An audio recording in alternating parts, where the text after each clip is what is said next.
নমস্কাৰ বন্ধু বান্ধৱীসকল, কি খবৰ আপোনালোকৰ? সকলোৰে ভালনে? মোৰো ভালে বাৰু। আপোনালোকক ভোগালী বিহুৰ বহুত শুভেচ্ছা জনাইছোঁ আৰু যাতে আপোনালোকৰ আহিব লগা দিনবোৰ সুখ আৰু সমৃদ্ধিৰে ভৰি পৰক। মই আজি তিলৰ লাড়ু বনাইছিলোঁ, মায়ে বাৰু বেলেগ পিঠা। মই তিলৰ লাড়ু কেনেকৈ বনাইছিলোঁ দেখুৱাম। আপোনালোকে ভিডিঅ'টো স্কিপ নকৰাকৈ শেষলৈকে চাই যাব আৰু কমেণ্টত জনাব ভিডিঅ'টো কেনেকুৱা পালে। অলপমান গুড় কাটি লৈছোঁ মিহি মিহি কৰি।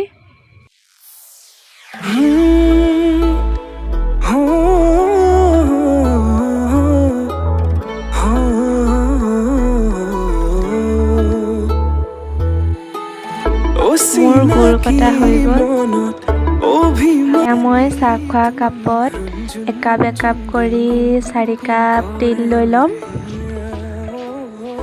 তিলটো গোটা কৰিও ল'ব পাৰে, খুন্দিও ল'ব পাৰে। মই খুন্দি লৈছোঁ। এয়া দেখিছে নহয়, এয়া কেৰাহী পাতি ল'লোঁ। এতিয়া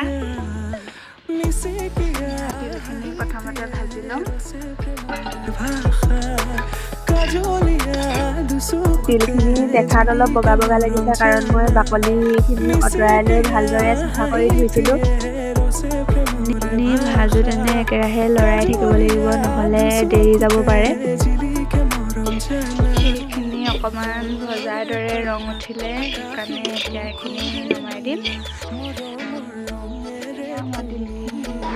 নমাই লৈছোঁ।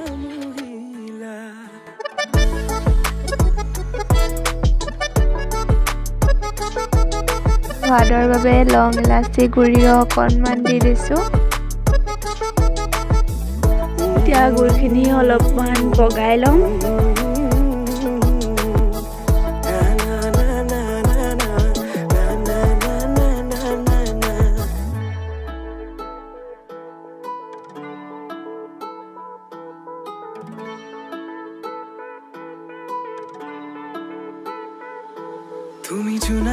সকলোৱে কৰি থকা দেখি পাপাই অলপ সহায় কৰি দিলে।